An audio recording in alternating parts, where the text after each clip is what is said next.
Ilang kaso ng Mpox ang naiulat sa Davao pero wala raw dapat ipangamba ayon sa mga health official doon.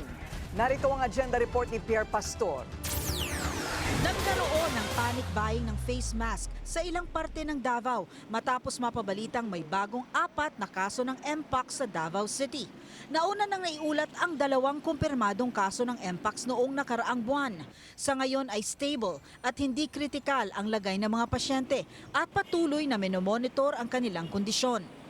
So kada adlaw po ginamonitor jud na nila sir in kaso po na ay bation.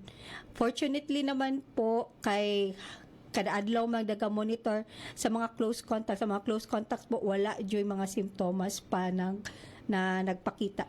Ang mga sintomas ng Mpox tulad ng rashes, fever, headache, muscle aches at swollen lymph nodes ay dapat bantayan ayon kay Zafra. Base sa DOH memo, kailangan masinsin na i-monitor ang mga pasyente sa loob ng 3 hanggang 4 na buwan.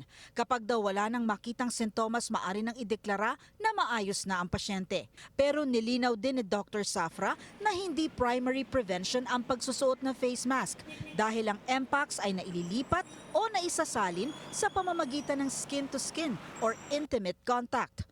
Para maiwasang mahawa o makahawa, muling paalala ng mga eksperto ang maayos na paglilinis ng katawan, gaya ng paghuhugas ng kamay, dahil maaari ring kumalat ang Mpox virus sa mga surfaces o paligid.